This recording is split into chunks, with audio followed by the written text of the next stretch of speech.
नमस्ते ਦੇ ਅੱਜ ਦੇ ਐਪੀਸੋਡ ਵਿੱਚ ਦਰਸ਼ਕਾਂ ਦਾ ਸਵਾਗਤ ਹੈ। ਅੱਜ ਅਸੀਂ ਗੱਲ ਕਰਨ ਜਾ ਰਹੇ ਹਾਂ ਦੇਸ਼ ਦੇ ਵਿੱਚ ਟੋਲ ਟੈਕਸ ਨੂੰ ਵਸੂਲਣ ਲਈ ਜਿਸ ਤਰੀਕੇ ਦੀ ਵਿਵਸਥਾ ਹੈਗੀ ਹੈ ਤੇ ਉਸ ਵਿਵਸਥਾ ਤੇ ਚੱਲਦੇ ਜੋ ਚੁਣੌਤੀਆਂ ਇਸ ਵਕਤ ਆਮ ਆਦਮੀ ਦੇ ਸਾਹਮਣੇ ਦਰਪੇਸ਼ ਹੈਗੇ ਨੇ ਉਸ ਉਤੇ ਚਰਚਾ ਹੋਣ ਜਾ ਰਹੀ ਹੈ। ਦਿੱਲੀ ਤੋਂ ਗੁੜਗਾਉਂ ਦੇ ਸੁਪਰ ਐਕਸਪ੍ਰੈਸ ਵੇ ਦੇ ਉੱਤੇ ਟੋਲ ਦੀ ਕਲੈਕਸ਼ਨ ਨੂੰ ਲੈ ਕੇ ਜਿਹੜੀ ਪ੍ਰੋਬਲਮ ਆ ਰਹੀ ਹੈ, ਜਿਸ ਦੇ ਬਾਅਦ ਕੀ ਮਾਨਯੋਗ ਪੰਜਾਬ ਤੇ ਹਰਿਆਣਾ ਹਾਈ ਕੋਰਟ ਨੂੰ ਇਸ ਪੂਰੇ ਮਾਮਲੇ 'ਚ ਦਖਲਅੰਦਾਜ਼ੀ ਕਰਨੀ ਪਈ ਹੈ ਤੇ ਇਸ ਟੋਲ ਦੀ ਵਸੂਲੀ मॉर्निंग यानी सवेर के 1.5 घंटा ते शाम के 1.5 घंटे रश आवर के दौरान इस टोल की वसूली पर प्रतिबंध लगाना पाया है। हालांकि उस टोल वसूलने वाली कंपनी को लाखों रुपये का रोजाना घाटा हो रहा है, लेकिन मानयोग हाई कोर्ट एक तरीके आप समझ सकते हैं भी विवश है, मजबूर है, क्योंकि आम लोगों को या उतों की लॉ एनफोर्समेंट एजेंसीज को जो दिक्कत इस टोल की वसूली या पूरे सिस्टम से चलते आ रही सन, उस तो इलावा इस कोई चारा और बचता नहीं सी मानयोग हाई कोर्ट को इस किस्म की व्यवस्था कर दो अलावा। हालांकि सोमवार तक जो हैप्पी आवर्स जिस दौरान की टोल की वसूली नहीं हो सकेगी उस टोल जो कलैक्शन सेंटर उस उत्ते उसनों मंडे तक ही बताया गया है, लेकिन बड़ा सवाल इस वक्त खड़ा हो रहा है भी देश के विच किस तरीके की टोल टैक्स कलैक्शन की प्रणाली चलती पई है। देश की टोल पॉलिसी क्यों सूबे की टोल पॉलिसी स्टेट्स की टोल पॉलिसी के नाल इंटीग्रेशन के विच नहीं हैगी, एक सुरता नहीं हैगी है।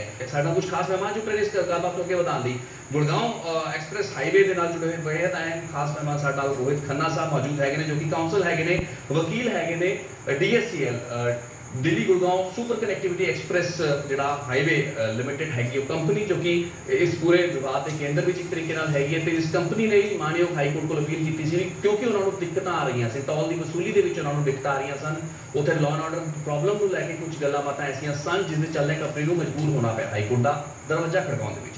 अरविंद ठाकुर साहब साडा उगे मनुखी अधिकार वकील जुड़ रहे हैं। 2006 इन्होंने भी एक writ petition pi she told की प्रणाली को थोड़ी देर तक तो समझते हैं बतौर कानूनी केसों के जरिए पैरवी कर रहे हैं। दिनेश चड्ढा साहब एक होर साडे नाल एक्टिविस्ट है, RTI कार्यकर्ता ते वकील है, इन्होंने भी कुराली जो पंजाब के एक टोल बैरीयर है उसको लैके कई अहम सवाल RTI के जरिए चुके हैं। हरमन सिंह सिद्धू साहब साडे नाल एक होर खास मेहमान है, जो कि रोड सेफ्टी एक्सपर्ट है। बहुत बहुत स्वागत है साडे सारे मेहमानों का।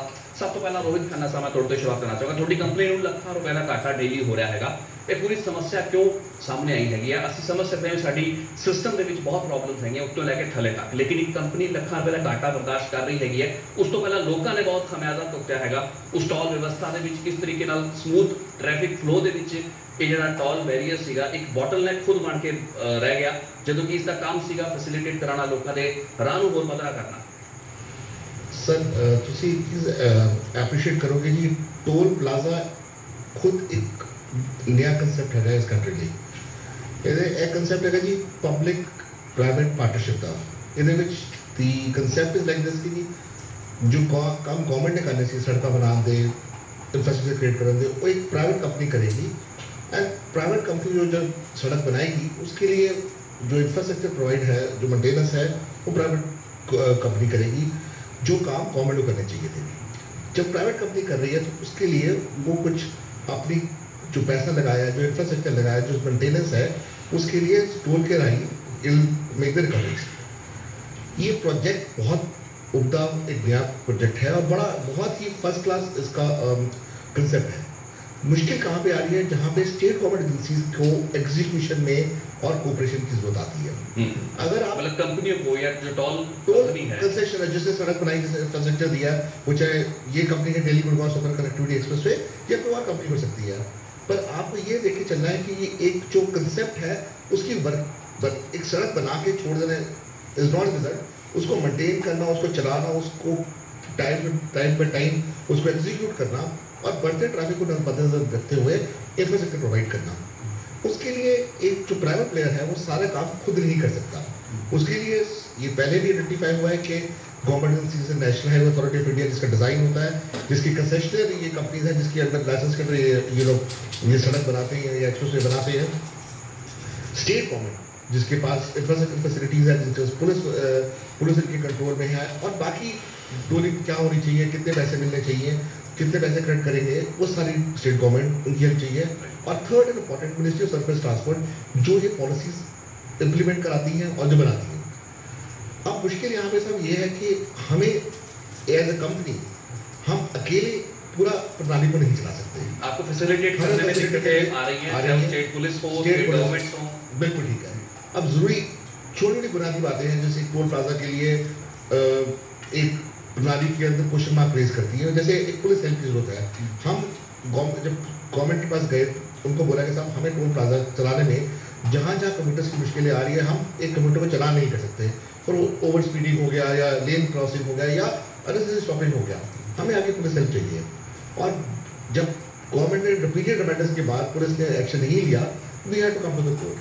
कोर्ट ने शुरुआत में हमें इस चीज़ को हमें सुना और हमें कहा कि ये आपकी जो ज़रूरतें हैं बोनाफिडेज हैं। ये चीज़ जो है गवर्नमेंट की और जो पुलिस की हेल्प में ज़रूरत है, ये एक टोल प्लाजा की बात नहीं है, ये सारे टोल प्लाजा के लिए लागू होती है कि हमें कोई भी टोल प्लाजा तब तक नहीं अच्छे से फंक्शन कर सकता या स्मूथली फंक्शन कर सकता जब तक पुलिस की हेल्प उसके अंदर हो। लेकिन यहाँ पे एक बुनियादी सवाल जो मैं आपसे पूछना चाहूँगा, लोग ये समझते हैं कि टोल प्लाजा पर घंटों घंटों खड़ा रहना पड़ा, खासकर गुड़गांव दिल्ली जैसा जो बड़ा सेंसिटिव पॉइंट है, वहाँ पे टोल प्लाजा का मकसद कुछ और था लेकिन बन गया वो बॉटलनेक, और उसमें हमेशा ही कंपनियों को दोषी ठहराया जाता है कि सही समय पर वसूली ना कर पाना या लंबी लंबी कतारों को ना डिस्पोज ऑफ कर पाना। तो ये किसका फेलियर है? आप कह रहे हैं कि स्टेट एजेंसी से आपको मदद नहीं मिल रही है, लेकिन यहाँ पर सिस्टम को एफिशिएंटली रन करना क्या कंसेशनर की जिम्मेवारी नहीं है, कंपनी की जिम्मेवारी? कंसेशनर की जिम्मेवारी है कुछ हद तक। दो चीज़ आप मद्देनजर रखिए मेरी बात का। एक, नंबर वन, ये एशिया का बिगेस्ट टोल प्लाजा है in terms of lens, also world biggest toll plaza with regard to number of cash collection point। हम लोग टोल प्लाजा में लेके चलते हैं इंटरनेशनल मॉडल में, जहाँ पे गाड़ी को रुकना नहीं पड़ता, ऑटोमेटिकली वो बैरियर्स क्रॉस करती है और उनका अमाउंट डिडक्ट हो जाता है। फैसिलिटीज यहाँ भी है टैग लेन्स की, बट उसको इस्तेमाल नहीं करता। टैग लेन में कोई आके कैश के पैसे लेके देने के लिए खड़ा होता है, आप नहीं कर सकते। हमें पुलिस की हेल्प चाहिए वहाँ पे। दूसरा, एक टोल कैलकुलेशन सिस्टम, जैसे मान लीजिए गाड़ी के लिए 21 रुपये का टोल लगता है, कोई 500 रुपये देगा, आप उसको वापस पैसे करेंगे, जब आप वो चेंज निकालेंगे पैसे वापस करेंगे, उस प्रोसेस में जो टाइम लगता है वो आपको एक जो टोल फिक्सेशन की जो पॉलिसी है कि कितना टोल होना चाहिए, राउंड फिगर होना चाहिए, ये कोर्ट ने रेज भी किए पॉइंट्स, पर ये चीज़ें भी इंपॉर्टेंट है। और तीसरी इंपॉर्टेंट चीज़ जो बहुत ज़रूरी है, हमने जो भी हाँ सबको नजर में रखनी पड़ेगी कि ट्रैफिक बढ़ रहा है, तो NHA जब अपना मैंने ये सड़क अपने हिसाब से नहीं बनाई है, NHA ने मुझे डिज़ाइन दी कि ये इस तरह की सड़क उनको चाहिए, इस तरह का एक्सप्रेसवे उनको चाहिए, उस डिज़ाइन को मैंने एग्जीक्यूट किया है। ये उन्होंने जो प्रोजेक्शन रखी थी कि हम जैसे पर लेन आप 120 व्हीकल्स पर आवर आपने क्लियर करने हैं, 5 सालों में वो 150 व्हीकल्स पर आवर पर लेन कवर करने हैं, क्लियर करने हैं आपने। हम आज के डेट में 500 से ज़्यादा व्हीकल पर घंटा पर लेन क्लियर कर रहे हैं, फिर भी ट्रैफिक इतना बढ़ रहा है, और वो इंफ्रास्ट्रक्चर जो हमने प्रोवाइड किया, जो NHA ने दिया था, वो अभी एज ऑफ नाउ पूरे ग्रुप नहीं है। एक्स्ट्रा लेन्स की जरूरत है, बाय लेन्स की जरूरत है, टोल प्लाजा एक्सपेंशन की जरूरत है। ये सारी जरूरतें आज जब कोर्ट ने इस बात को नोटिस किया है, तो ये सब चीज़ें कंसिडर हो रही हैं, पर लॉन्ग टर्म में इसकी प्लानिंग आज से 5 साल पहले शुरू होनी चाहिए। बिल्कुल, जिन्हें मैं पहला कह रही पॉलिसी होती है, एक नेशनल कौमी पॉलिसी होती है टोल की, एक सूबे की अपनी अलग टोल पॉलिसी होती है। इन्होंने कोई किसी भी ज़्यादा इंटीग्रेशन नहीं है। एक गल तक गुड़गांव से दिल्ली, जो कि शायद एशिया का सब तो ज़्यादा वॉल्यूम्स वाला एक कॉरीडोर हैगा, ट्रैफिक कॉरीडोर हैगा, उत्थे दी गल हो रही है। लेकिन पंजाब दे विच या हरियाणा दे विच होर भी कई थावां ते ऐसे पॉइंट्स हैगे ने जिथे कि असीं लोकां दी आम समस्यावां देखियां ने। अरविंद ठाकुर साहब, तुसीं कुछ ऐड करना चाहोगे? गुड़गांव दी केस डिफरेंट है, लेकिन जो स्थिति अज गुड़गांव च है वो आने वाले कुछ सालां या दहाकिਆਂ ਦੇ ਵਿੱਚ होर ऐसे पॉइंट्स आने जा रही है। देखो जी, मैं सारा ਜਿਹੜਾ सिस्टम है लगभग 117 टोल्स ਜਿਹੜੇ ਹੈਗੇ मैं खुद सर्वे ਕੀਤੇ, और ये ਜਿਹੜੇ टोल्स ਜਿਹੜੇ लगाए जा रहे हैं, ये सब तो पहले ਤਾਂ एक जवाबदेही सरकारां ਦੀ है कि ਜਦੋਂ ਸਾਡੇ ਕੋਲ PWD B&Rs ਹੈਗੀਆਂ, ਜਦੋਂ ਅਸੀਂ ਅਰਬਾਂ ਖਰਬਾਂ ਰੁਪਏ ਇਹਨਾਂ ਉੱਪਰ ਖਰਚ ਕਰ ਰਹੇ ਹਾਂ, ਤਾਂ what is the meaning of this toll? ਜੇ ਕਹਿੰਦਾ ਕਿ ਟੋਲ ਇਸ ਕਰਕੇ ਕਿ ਅਸੀਂ ਸੜਕਾਂ ਵਧੀਆ ਬਣਾਉਣੀਆਂ ਜਾਂ ਅਸੀਂ ਲੋਕਾਂ ਨੂੰ ਅਸੀਂ ਫੈਸਿਲਿਟੀਜ਼ ਦੇਣੀਆਂ ਟੋਲ ਦੇ ਨਾਮ ਦੇ ਉੱਪਰ, ਤਾਂ ਮੈਂ ਅੱਜ ਦੀ ਡੇਟ 'ਚ ਮੈਂ ਕਹਿਣਾ ਚਾਹਾਂਗਾ RTE ਦੇ ਵਿੱਚ ਅਸੀਂ ਇੰਨਾ ਕੋਈ ਅਪਲਾਈ ਕੀਤਾ, ਅਸੀਂ ਪ੍ਰੂਵ ਕਰਕੇ ਦਿਖਾ ਦਾਂਗੇ ਕਿ ਅਰਬਾਂ ਰੁਪਏ ਦੀ ਕਰਪਸ਼ਨ ਇਹ ਟੋਲਸ ਦੇ ਮਾਰਫਤ ਹੋ ਰਹੀ ਹੈ। ਸੈਕਿੰਡ थिंग एक चीज क्लियर है, एक चीज तो लोगों को क्लियर कर देना, क्योंकि जिन्हें गल क्लियर कर चुके प्राइवेट पार्टनरशिप है, बिल्ट ऑपरेट ट्रांसफर सिस्टम कुछ साल तक वो जी टोल की वसूली के जरिए ਜਿਹੜੀ ਕੰਪਨੀ ਨੇ ਸੜਕ ਬਣਾਈ ਹੈਗੀ ਹੈ ਉਹਨੇ ਆਪਣੀ ਰਿਕਵਰੀ ਕਰਨੀ ਹੈ। ਪਰ ਜਿਹੜੀ ਇਹਨਾਂ ਦੀ ਆਪਸ ਦੇ ਵਿੱਚ ਜਿਹੜੀਆਂ ਟਰਮਸ ਐਂਡ ਕੰਡੀਸ਼ਨਸ ਹੈਗੀਆਂ, ਉਹਨਾਂ 'ਚ ਕੋਈ ਵੀ ਟ੍ਰਾਂਸਪੇਰੈਂਸੀ ਨਹੀਂ। ਨੰਬਰ 1। ਨੰਬਰ 2 ਇਹ ਹੈ ਕਿ ਜਿਹੜੀ ਟੋਲਸ, ਜਿਸ ਤਰ੍ਹਾਂ ਆਪਾਂ ਕਹਿੰਦੇ ਕਿ ਅਸੀਂ ਵੈਸਟਰਨ ਸਟਾਈਲ ਜਾਂ ਅਸੀਂ ਜਿਹੜੇ ਯੂਰੋਪੀਅਨ ਸਿਸਟਮ ਨਾਲ ਅਸੀਂ ਟੋਲ ਸਿਸਟਮ ਦੇ ਉੱਪਰ ਚੱਲ ਰਹੇ ਹਾਂ, ਉਹ ਬਿਲਕੁਲ ਵੀ ਇੱਥੇ ਐਪਲੀਕੇਬਲ ਨਹੀਂ ਹੈ, ਨਾ ਇੱਥੇ ਇੰਪਲੀਮੈਂਟੇਸ਼ਨ ਉਹ ਹੋ ਰਹੀ ਹੈ। ਟੋਲ ਜਿਹੜਾ ਐਡਾ ਵੱਡਾ ਇੱਕ ਮਨੁੱਖੀ ਅਧਿਕਾਰਾਂ ਦੀ ਘਾਣ ਦਾ ਸਬਬ ਬਣ ਗਿਆ ਕਿ ਟੋਲ ਦੇ ਨਾਮ ਦੇ ਉੱਪਰ ਇੰਨਾ ਕੁ ਵੱਡਾ ਲੋਕਾਂ ਨੂੰ ਪਰੇਸ਼ਾਨੀ ਇੰਨੀ ਕੋ ਵੱਡੀ ਸਮੱਸਿਆਵਾਂ ਇੰਨਾ ਕੁ ਕੁਝ ਫੇਸ ਕਰਨਾ ਪੈ ਰਿਹਾ ਕਿ ਮਾਨਯੋਗ ਹਾਈ ਕੋਰਟ ਨੂੰ ਇਹਦੇ ਵਿੱਚ ਕੋਗਨੀਜੈਂਸ ਲੈਣੀ ਪਈ। ਚੰਗਾ ਸਾਹਿਬ, ਮੈਂ ਤੁਹਾਡੇ ਤੋਂ ਜਾਣਨਾ ਚਾਹਾਂਗਾ, ਤੁਸੀਂ ਕੁਰਾਲੀ ਦੇ ਟੋਲ ਦਾ ਮੁੱਦਾ ਚੁੱਕਿਆ ਸੀਗਾ, ਲੇਕਿਨ ब्रॉडली जे आप समझिए सड़कों को बेहतर बनाया गया, सड़कों को खुला चौड़ा बनाया गया, वो प्राइवेट जो कैपिटल सीगा उसकी वरतों की गई। सरकार के कोल शायद खुले संसाधन नहीं सन, उन्होंने प्राइवेट लोगों तो बनवाया, उस तो बाद टोल लगाते गए। अल्टीमेटली साडा पर्पस ये सी भी ट्रैफिक को फ्लो स्मूथ फ्लो करवाना, लेकिन बॉटलनैक्स को हटाना। लेकिन एक सब तो बड़ा बॉटलनैक वो टोल बैरियर की शक्ल में हो गया क्रिएट। अज प्रॉब्लम ये आ रही है कि उसको गवर्न किया जाए, उसको मैनेज किमें किया जाए, जो कि हो नहीं रहा। देखो सर, जितों तक प्राइवेट इन्वेस्टमेंट की गल है, आम तौर पर जिमें कि दूजिया रोड्स भी बनदियां ने, प्राइवेट इन्वेस्टमेंट के उपर उन्होंने अप टू 10% तक जो है प्रॉफिट दिता जाता कंट्रैक्टर्स को, कि अप टू 10% तक जो प्रॉफिट है वो तो अर्न कर सकते हैं। बट जोड़े RTI के अंकड़े साढ़े को अवेलेबल ने, जे असं वो टोल रोड से अप्लाई करके देखिए तो जो कंपनीज टोल रोड से इन्वेस्ट कर रही ने वो कोई 30 गुना ज़्यादा कमाई कर रही हैं, लगभग 30 गुना ज़्यादा तक टोल कंपनियां। छोटा हैगा डू सम RTI कोई पीछे तुसी भी कोई मैं कुराली टोल का दिता सीगा, सारे प्रेस दे विच आया है, सारियां अखबारां दे विच आया है कि उत्थे लगभग जो एक टोल ब्रिज हैगा है वो 18 करोड़ दे विच बनया सीगा, ते जिस एस्टीमेट दे बेस पे वो कंट्रैक्ट होया सीगा तो कितनी ट्रैफिक लंघदी है, जे उस हिसाब नाल कैलकुलेट करिए तो हुण तक लगभग 400 करोड़ उत्थे इकट्ठा होना बनता हैगा, तो एक लगभग 30 गुना हो गया। सो जो ये टोल सिस्टम है जिथे कि 30 गुना तक ज़्यादा कंपनियां कमाई कर रही हैं, ये किसी भी तरह लोगों के हित में नहीं है, पब्लिक इंटरस्ट में नहीं है। आमतौर पर पूरी दुनिया के दो तरह के टोल सिस्टम चलते हैं, एक तो ओपन टोल टैक्स सिस्टम, एक क्लोज टोल टैक्स सिस्टम। ਜਿਹੜਾ ਇੰਡੀਆ ਦੇ ਵਿੱਚ ਚੱਲ ਰਿਹਾ ਉਹ ਓਪਨ ਟੋਲ ਟੈਕਸ ਸਿਸਟਮ ਹੈ, ਜਿਸ ਦੇ ਵਿੱਚ ਚਾਹੇ ਕਿ ਤੁਸੀਂ ਜਿਹੜੀ ਜੇ 50 ਕਿਲੋਮੀਟਰ ਦੀ ਟੋਲ ਰੋਡ ਬਣੀ ਹੈ ਤੇ ਉੱਥੇ 50 ਰੁਪਏ ਟੋਲ ਟੈਕਸ ਹੈ, ਚਾਹੇ ਤੁਸੀਂ 2 ਕਿਲੋਮੀਟਰ ਵੀ ਰੋਡ ਨੂੰ ਯੂਜ਼ ਕਰੋ ਤੁਹਾਡੇ ਕੋਲ 50 ਰੁਪਏ ਵਸੂਲੇ ਜਾਣਗੇ।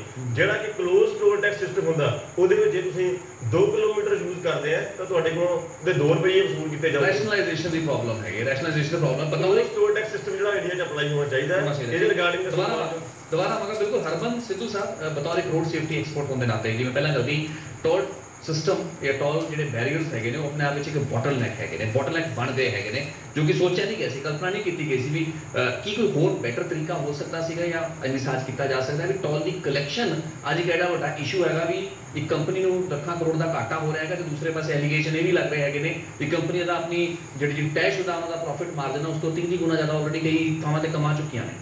बिल्कुल, सब तो पहले मैं कहना चाहूँगा कि एक टोल प्लाजा टेंशन हरेक जो सड़क यूज़ कर रहे हैं दिमाग से सारा टाइम रही है, क्योंकि वो सारा टाइम यही कैलकुलेट करता रहता कि मैं गड्डी इस तरीके से चलावा ताकि टोल प्लाजा में सही तरीके मैनेज कर सका, मतलब कि छेती उत्थों निकल सका। सो एक्चुअली ये एक फैसिलिटेट करने की जगह तो टेंशन का कारण बन गया। सो उत्थे हुंदा कि अपना मेनली काम कि आप उत्थे पेमेंट करते हैं तो स्लिप लेते हैं। सो जी एक ट्रांजैक्शन ऑफ मनी है जी उन्होंने आप जो किसी तरीके फैसिलिटेट कर सकिए कि ऑफ द रोड होंगी रहे। फॉर एग्जाम्पल थां थां ते अपने पेट्रोल पंप्स ने या कोई होर अपनी जी फैसिलिटीज हैं जो उन्होंने टाइप किया जा सके, toll plaza company of road हो कलैक्शन ऑफ रोड हो एनफोर्समेंट किसी तरीके ऑन रोड की जा सके। जिदा उन्हें सब दस रहे थे कि असी जिन्ना फ्लो ऑफ ट्रैफिक है वो तो किन्ने गुना ज़्यादा असी फ्लो ऑफ ट्रैफिक में फैसिलिटेट कर रहे हैं, बट दैट मीनस उन्हें ज़्यादा पैसे भी कलैक्ट कर चुके हैं। राइट, सो प्रॉब्ली थोनों फ्री एक्सैस देना चाहिए क्योंकि तुसी अकॉर्डिंगली मल्टीपल टाइम पैसे भी इकट्ठे कर ले हैं। So that would just help improve the flow of traffic. जी मुद्दा ये है कि तुसी ऑन रोड जी कलैक्शन कर रहे हो, क्योंकि मैंने जो प्रैक्टिकल चीज़ समझ नहीं दे रहा जब तुसी टोल बैरियर से रुकी हुई गड्डियां कतारां लगी हुई तुसी क्योंकि सड़क को एक तो रोक रहे हो एज इज अ बॉटलनैक, दूसरा तुसी उसी सड़क के उत्ते लेन देन हो रहे ट्रांजैक्शन हो रही हैं 21 रुपये 23 रुपये 47 रुपये 53 रुपये 60 रुपये। पंजाब के एक सिस्टम रहेगा भी टोल प्लाजा को टॉफी प्लाजा कहा जाता रहेगा जो कि इतने टॉफियां कैडबरीज दी टॉफियां वापस करती जाती चिल्लड़ या चेन के मुकाबले। एक एस्टीमेट ऐसा है भी पंजाब के 7 प्राइवेट सड़कों के उत्ते रोजाना 1.25 लाख रुपए की कमाई जी हैगी है वो इस कैरामल इकोनॉमी तो आ रही है, यानी कि टॉफियां जो कि 1 रुपये के एवरेज एक यात्री को दी जाती है वो कीमत 65 पैसे है, यानी कि 35 पैसे या 30 पैसे एक टॉफी चो कमा के हर रोज़ 7 सड़कों तो 1.25 लाख रुपया कैडबरी एक्लेयर्स की टॉफी के रूप में कमा लिया जाता। सो पॉइंट इज कि अभी जो ऑन रोड टाइम एक्सपेंड कर रहे हैं पैसे की transaction should it have been streamline. तुसीं तां कह रहे हो इंफ्रास्ट्रक्चर घट गया, वॉल्यूम्स बढ़ गए, उन्होंने गल बिल्कुल ठीक है भी थोड़ी कमाई वो कंपनी की वधी होएगी, बट द पॉइंट इज कि is there a better way out की हो सकता ਅਸੀਂ ਹੁਣ ਨਵੀਆਂ ਐਕਸਪੈਕਟ ਕਰੀ ਕਿ ਸੜਕਾਂ ਨੂੰ ਹੋਰ ਬਣਾ ਦਿਓ ਤੇ ਰਸਤੇ ਹੋਰ ਖੋਲ ਦਿਓ ਸੜਕ ਉਨੀ ਹੈ ਉਹਦਾ ਜਿਹੜਾ ਮਾਰਜਨ ਹੋਣਾ ਕਿ व्हाट एल्स कैन बी ਤੁਹਾਡੇ ਵੱਲੋਂ ਕੋਈ ਸੁਝਾਅ ਦਿੱਤੇ ਗਏ ਹਾਈ कोर्ट जी इसमें दो बातें आप नोट करेंगे जी। नंबर वन, जो मैं अपनी कंपनी के लिए बात कर सकता हूँ, हम जो भी पैसा हमें मिलते हैं उसके सारे पैसे जो रिटर्न है वो पूरा कैश में ही रिटर्न करते हैं। उसमें कोई ऐसा जो टॉफी या कैरामल या कोई चॉकलेट देने वाला हमारा सिस्टम नहीं है। पंजाब चल रहा है, पंजाब में बिल्कुल दिल्ली में एक। नंबर दूसरा, लॉन्ग टर्म सोल्यूशन किसी भी टोल प्लाजा की सक्सेसफुल एग्जीक्यूशन के लिए ये है कि वहाँ पे टैग की सबसे ज़्यादा मरतब की जाए। टैग ऑटोमेटिक सिस्टम है, आपने टैग लिया हुआ, आपकी मशीन रीड करेगी, आप कर रहे हैं, ऑटोमेटिकली रीड करेंगे, आप रुकने की जरूरत नहीं है, बैरियर खुलेगा, आप निकल जाएंगे। लेकिन आप कह रहे हैं कि जो टैग लेंस है उसमें नॉर्मल लोग घुस जाते हैं, उसको फिर आप रेगुलेट नहीं कर पाते। उसके अंदर साहब अगर एक टैग लेंस के अंदर अगर कैश कलम घुस जाएगा, वो पैसे भी देगा, आप उसको छोड़ नहीं सकते, और जब तक उसको निकाल के वापस उसको कैश लेन में नहीं भेजेंगे वो पूरा ट्रैफिक को ब्लॉक करेगा। तो आसान सिस्टम की समस्या है कि उसको आप चेंज दीजिए, पैसे लीजिए, पर्ची दीजिए और उसको निकल दीजिए, ना कि उसको वापस भेजिए कैश लेन में। उसके दो चीज़ें हमने कही है कोर्ट के सामने, हमें रिक्वेस्ट करी है कि एक तो पुलिस को कहा जाए कि उनको चालान किया जाए, उनके लिए आगे ही सबब बने कि वो दोबारा कैश लेन में ही रहे और टैग लेन में ना आए। और दूसरा हमने NHA के लिए भी रिक्वेस्ट करी है, काफ़ी टाइम से कर रहे हैं कि आप जो टोल सिस्टम है उसको इस तरीके से रेगुलेट करिए कि आप जो पैसे हैं वो राउंड ऑफ फिगर पे हो। कोर्ट ने भी NHA को प्रपोजल दी है कि जैसे 25 रुपए हैं, 50 रुपए हैं। इसमें स्कैंडल की भी स्मेल आ रही है जो आप कह रहे हैं कि राउंड ऑफ किया जाए।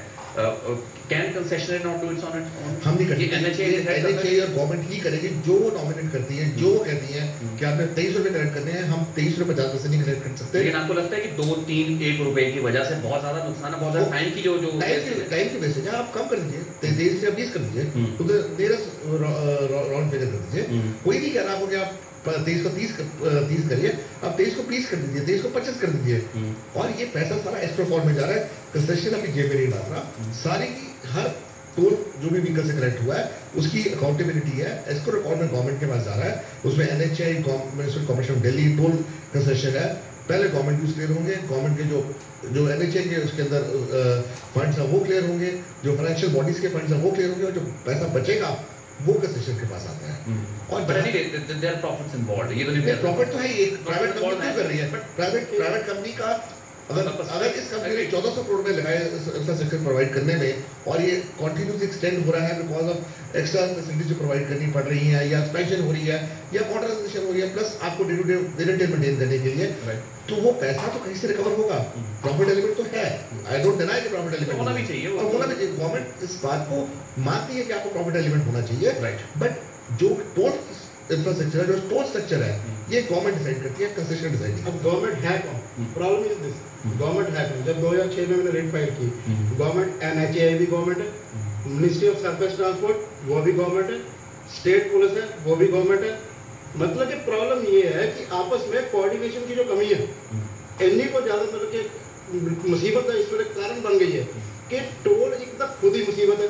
एक दूसरा जिस तरह कहते हैं भी जो बंदा एक जो कैश वाला बंदा जो टैग वाले ਦੇ ਵਿੱਚ ਆ ਗਿਆ ਤਾਂ ਉਹਦਾ ਚਲਾਨ ਕੱਟ ਦਿੱਤਾ ਜਾਵੇ, ਇੱਕ ਤਾਂ ਉਹ ਮੁਸੀਬਤ, ਇੱਕ ਪੁਲਿਸ ਦੀ ਅਨਨੈਸੈਸਰੀ ਵਿੱਚ ਇਨਵੋਲਵਮੈਂਟ ਹੋਰ ਤੇ ਜਿਹੜੀ ਹੈਗੀ ਹੈ। ਨਹੀਂ, ਪਰ ਹੋਰ ਕੋਈ ਤਰੀਕਾ ਨਹੀਂ ਨਾ ਕਿਸੇ ਸਿਸਟਮ ਦੇ ਵਿੱਚ ਉਹ ਕਹਿ ਰਹੇ ਨੇ ਕਿ ਰੈਗੂਲੇਟ ਕਰਨਾ ਹੈ। ਇਹਦੇ ਵਾਸਤੇ ਜਿਹੜੀ ਇਸ ਵੇਲੇ ਉਸ ਵੇਲੇ ਡਿਸਕਸ਼ਨ ਹੋਈ ਸੀ ਉਹ ਇਹ ਸੀ ਕਿ ਵੀ ਲੋਕਾਂ ਨੂੰ ਟੋਲ ਦੇ ਬਾਰੇ ਜ਼ਿਆਦਾ ਤੋਂ ਜ਼ਿਆਦਾ ਗਿਆਨ ਦਿੱਤਾ ਜਾਵੇ, ਅਵੇਅਰਨੈਸ ਬਿਲਕੁਲ ਨਹੀਂ।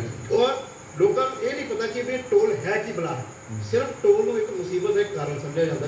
ਜੇ ਇਸ ਚੀਜ਼ ਨੂੰ ਗਵਰਨਮੈਂਟ ਜਿਹੜੀ ਆ ਏਜੰਸੀ ਜਿਹੜੀ ਮੈਂ ਗੱਲ ਕਰ ਰਿਹਾ, मिनिस्ट्री ऑफ सरफेस ट्रांसपोर्ट होगी, NHA होगी, स्टेट गवर्नमेंट होगी, कि स्टेट ने अपने टोल लगाए हैं, NHA ने अपने टोल लगाए। ਉਹਦੇ ਵਿੱਚ ਵੀ ਕੋਈ ਆਪਸ ਵਿੱਚ ਸੁਰਤਾ ਨਹੀਂ ਹੈਗੀ ਹੈ, ਕੋਈ ਆਪਸ ਦੇ ਵਿੱਚ ਕੋਈ ਤਾਲਮੇਲ ਵਿਦਿਨ 5 ਕਿਲੋਮੀਟਰ ਤੁਸੀਂ ਇੱਕ ਦੂਸਰਾ ਟੋਲ ਆ ਜਾਂਦਾ ਹੈ। ਹਲੇ ਇੱਕ ਟੋਲ ਦੀ ਪਰਚੀ ਲੈ ਕੇ ਬੰਦਾ ਵਾਲੇ ਪੈਸੇ ਜੇਬ 'ਚ ਪਾ ਰਿਹਾ ਤਾਂ ਦੂਜਾ ਟੋਲ ਅੱਗੇ ਤਿਆਰ ਹੁੰਦਾ। ਲੋਕਾਂ ਨੂੰ ਇਹ ਨਹੀਂ ਪਤਾ ਹੁੰਦਾ ਕਿ ਵੀ ਟੋਲ ਸਾਡੇ ਵਾਸਤੇ ਕੀ ਕਾਰਨ ਹੈ, ਕਿਉਂ ਸਾਡੇ ਉੱਪਰ ਇਹ ਟੋਲ ਜਿਹੜੇ ਇੰਪੋਜ਼ ਕੀਤੇ ਜਾ ਰਹੇ। ਕੁੱਲ ਮਿਲਾ ਕੇ ਜਿਹੜੇ ਟੋਲ ਇਸ ਵੇਲੇ ਇੰਡੀਅਨ ਸਿਸਟਮ 'ਚ ਖਾਸ ਕਰ ਆਪਣੇ ਪੰਜਾਬ ਦੇ ਵਿੱਚ ਕੋਈ ਲੋਕਾਂ ਨੂੰ ਮਦਦ ਨਹੀਂ ਕਰ ਰਹੇ, ਸਿਰਫ ਇੱਕ ਮੁਸੀਬਤ ਦਾ ਸਬਬ ਬਣ ਹੈ। ਜਦੋਂ ਤੱਕ ਸਟੇਟ ਤੇ ਸੈਂਟਰ ਦੇ ਵਿੱਚ ਕੋਆਰਡੀਨੇਸ਼ਨ ਦੀ ਗੱਲ ਹੈ, ਉੱਥੇ ਇਹ ਗੱਲ ਬੜੀ ਦੇਖਣ ਵਾਲੀ ਹੈ ਕਿ ਜਿਹੜਾ ਨੈਸ਼ਨਲ ਹਾਈਵੇ ਦਾ ਰੇਟ ਹੈ ਟੋਲ ਦਾ ਉਹ 60 ਪੈਸੇ ਪਰ ਕਿਲੋਮੀਟਰ ਹੈ, ਜਦ ਕਿ ਜਿਹੜਾ ਸਟੇਟ ਹਾਈਵੇ ਹੈ ਪੰਜਾਬ ਦੇ ਵਿੱਚ ਉਹਦਾ ਰੇਟ 1 रुपया पर किलोमीटर है। इन्ना ਵੱਡਾ ਫਰਕ ਮੇਰੇ ਖਿਆਲ ਤੇ ਹੋਣਾ ਨਹੀਂ ਚਾਹੀਦਾ। ਸਿਰਫ 10% ਤੇ ਇੱਕ ਤੇ ਦੂਜੇ ਪਾਸੇ ਅਪ੍ਰੈਲ 2009 ਦੇ ਵਿੱਚ ਇੱਕ ਕਮੇਟੀ ਆਫ ਸੈਕਟਰੀਜ਼ ਨੇ ਦੀ ਇੱਕ ਰਿਵਿਊ ਕਮੇਟੀ ਬਣੀ ਸੀਗੀ, ਜਿਨ੍ਹਾਂ ਨੇ ਆਪਣੀ ਰਿਪੋਰਟ ਯੂਨੀਅਨ ਆਫ ਇੰਡੀਆ ਨੂੰ ਦਿੱਤੀ ਸੀਗੀ, ਜਿਹਦੇ ਵਿੱਚ ਬਿਲਕੁਲ ਸਪਸ਼ਟ ਉਹਨਾਂ ਨੇ ਲਿਖਿਆ ਸੀਗਾ ਕਿ ਇੰਡੀਆ ਦੇ ਵਿੱਚ ਜਿਹੜਾ ਟੋਲ ਦਾ ਰੇਟ ਹੈ ਉਹ ਪ੍ਰਤੀ ਵਿਅਕਤੀ ਇਨਕਮ ਦੇ ਹਿਸਾਬ ਨਾਲ, ਜੇ ਅਸੀਂ ਇੰਟਰਨੈਸ਼ਨਲ ਲੈਵਲ ਤੇ ਕੰਪੇਅਰ ਕਰੀਏ ਤਾਂ ਪ੍ਰਤੀ ਵਿਅਕਤੀ ਇਨਕਮ ਦੇ ਹਿਸਾਬ ਨਾਲ ਬਹੁਤ ਜ਼ਿਆਦਾ ਹੈ। ਤੇ ਉਹਨਾਂ ਨੇ ਡਿਮਾਂਡ ਕੀਤੀ ਸੀਗੀ ਕਿ ਇੰਡੀਆ ਦੇ ਵਿੱਚ ਜਿਹੜਾ ਓਪਨ ਟੋਲ ਟੈਕਸ ਸਿਸਟਮ ਹੈ ਇਹ ਬੰਦ ਹੋਣਾ ਚਾਹੀਦਾ ਹੈ ਤੇ ਕਲੋਜ਼ ਟੋਲ ਟੈਕਸ ਸਿਸਟਮ ਮਤਲਬ ਕਿ ਪ੍ਰਤੀ ਕਿਲੋਮੀਟਰ ਵਾਲਾ ਟੋਲ ਟੈਕਸ ਸਿਸਟਮ ਜਿਹੜਾ ਲਾਗੂ ਹੋਣਾ ਚਾਹੀਦਾ ਹੈ। ਤੇ ਜੇ ਅਸੀਂ ਗੱਲ ਕਰੀਏ ਚੰਡੀਗੜ੍ਹ ਤੋਂ ਪਠਾਨਕੋਟ ਦੇ ਜੇ ਆਪਾਂ ਨੈਸ਼ਨਲ ਹਾਈਵੇ ਤੇ ਜਾਂ ਸਟੇਟ ਹਾਈਵੇ ਦੀ ਗੱਲ ਕਰ ਲਈਏ, ਜਿਹੜੇ ਕਿ ਨੈਸ਼ਨਲ ਹਾਈਵੇ ਦੇ ਨੋਰਮਸ ਹੈ ਕਿ 60 ਕਿਲੋਮੀਟਰ ਦੇ ਵਿੱਚ 2 ਟੋਲ ਸਿਸਟਮ ਨਹੀਂ ਹੋਣੇ ਚਾਹੀਦੇ, ਜਾਂ ਮਿਊਨਿਸਪਲ ਜਿਹੜਾ ਲਿਮਿਟ ਹੈ ਉਹਦੇ 10 ਕਿਲੋਮੀਟਰ ਦੇ ਵਿੱਚ ਜਾਂ ਫਿਰ 5 ਕਿਲੋਮੀਟਰ ਦੇ ਵਿੱਚ ਬਿਲਕੁਲ ਵੀ ਨਹੀਂ ਕੋਈ ਟੋਲ ਜਿਹੜਾ ਪਲਾਜ਼ਾ ਉਹ ਨਹੀਂ ਹੋਣਾ ਚਾਹੀਦਾ, ਉਹ ਬਿਲਕੁਲ ਵਾਇਓਲੇਟ ਹੋ ਰਹੇ ਨੇ ਤੇ ਕੋਈ ਵੀ ਇਹਨਾਂ ਨੂੰ ਇੰਪਲੀਮੈਂਟ ਕਰਨ ਵਾਲਾ ਨਹੀਂ ਹੈ। ਤੇ ਸਾਰੇ ਟੋਲ ਸਿਸਟਮ ਦੇ ਰਿਗਾਰਡਿੰਗ ਅਸੀਂ ਵੀ ਮਾਨਯੋਗ ਹਾਈ ਕੋਰਟ ਦਾ ਦਰਵਾਜ਼ਾ ਖੜਕਾਇਆ ਹੋਇਆ, ਜਿਹਦੇ ਵਿੱਚ 15 ਜਨਵਰੀ ਦੇ ਲਈ ਸਾਡੀ ਪਬਲਿਕ ਇੰਟਰਸਟ ਲਿਟੀਗੇਸ਼ਨ ਪੈਂਡਿੰਗ ਹੈ। ਤੇ ਅਸੀਂ ਸਾਨੂੰ ਆਸ ਹੈ ਕਿ ਇੰਡੀਆ ਦੇ ਵਿੱਚ ਜ਼ਰੂਰ ਜਦੋਂ ਤੱਕ ਓਪਨ ਟੋਲ ਟੈਕਸ ਸਿਸਟਮ ਮਤਲਬ ਕਿ ਪ੍ਰਤੀ ਕਿਲੋਮੀਟਰ ਲਾਗੂ ਨਹੀਂ ਹੁੰਦਾ ਉਦੋਂ ਤੱਕ ਇਸ ਸਮੱਸਿਆ ਦਾ ਹੱਲ ਨਹੀਂ ਹੋ ਸਕਦਾ। ਚਲਿए एक छोटे कमर्शियल ब्रेक लूंगा, ब्रेक के बाद गलबात होकर तुरंत ਤੁਸੀਂ ਸੁਣ ਪਾ ਰਹੇ ਹੋ ਕਿ ਇਸ ਵਕਤ ਟੋਲ ਆਪਣੇ ਆਪ ਵਿੱਚ ਕਿਸ ਸਬਬ ਮੁਸੀਬਤ ਦਾ ਬਣ ਚੁੱਕਾ ਹੈ, ਕਿਉਂਕਿ ਦੇਸ਼ ਦੀ ਐਸੀ ਨੀਤੀਆਂ ਨਹੀਂ ਹੈਗੀਆਂ ਨੇ। ਹੁਣ ਇੱਕ ਐਸੀ ਚੀਜ਼ ਇੱਕ ਵਿਵਸਥਾ ਨੂੰ ਰੈਗੂਲੇਟ ਜਾਂ ਸੰਚਾਲਿਤ ਕਰਨ ਦੇ ਵਿੱਚ ਜਿਹੜੀਆਂ ਸਮੱਸਿਆਵਾਂ ਆ ਰਹੀਆਂ ਹੈਗੀਆਂ ਨੇ ਉਹ ਇੱਕ ਐਸਾ ਮੰਦਭਾਗਾ ਦੀ ਸਥਿਤੀ ਪੈਦਾ ਕਰ ਦਿੰਦੀ, ਜਦੋਂ ਕਿ ਮਾਨਯੋਗ ਅਦਾਲਤਾਂ ਨੂੰ ਆਪਣਾ ਕੰਮ ਛੱਡ ਕੇ ਇਹਨਾਂ ਮਸਲਿਆਂ 'ਚ ਉਲਝਣਾ ਪੈਂਦਾ ਹੈਗਾ ਤੇ ਅਦਾਲਤਾਂ ਨੂੰ ਤੈਅ ਕਰਨਾ ਪੈਂਦਾ ਹੈਗਾ ਕਿ ਕਿੰਨੀ ਦੇਰ ਰਸ਼ ਆਵਰਸ ਦੇ ਵਿੱਚ ਟੋਲ ਵਸੂਲਿਆ ਜਾਏਗਾ, ਕਿੰਨੀ ਦੇਰ ਨਹੀਂ ਵਸੂਲਿਆ ਜਾਏਗਾ। ਇੱਕ ਬਹੁਤ ਹੀ ਅਨਫੋਰਚੂਨੇਟ ਮੰਜ਼ਰ ਹੈ ਕਿਉਂਕਿ ਸਾਡੀਆਂ ਏਜੰਸੀਆਂ ਉਹਨਾਂ ਦੇ ਵਿੱਚ ਕੋਈ ਇਕਸੁਰਤਾ ਦਾ ਨਾ ਹੋਣਾ ਇਸ ਪੂਰੇ ਸਿਸਟਮ ਨੂੰ ਬਹੁਤ ਜ਼ਿਆਦਾ ਕਨਫਿਊਜ਼ਿੰਗ ਬਣਾ ਕੇ ਰੱਖ ਰਿਹਾ, ਜਿਹਦੇ ਚੱਲ ਰਿਹਾ ਅਦਾਲਤਾਂ ਨੂੰ ਦਖਲ ਦੇਣਾ ਪੈਂਦਾ। ਛੋਟੇ ਬ੍ਰੇਕ ਤੋਂ ਬਾਅਦ ਵਾਪਸ ਇਸ ਚਰਚਾ ਨੂੰ ਅੱਗੇ ਤੋਰਾਂਗੇ, ਕੁਝ ਹੋਰ ਇਸ਼ੂ ਆਸਪੈਕਟਸ ਨੇ ਅੱਗੇ ਵਧਾਵਾਂਗੇ ਗੱਲਬਾਤ।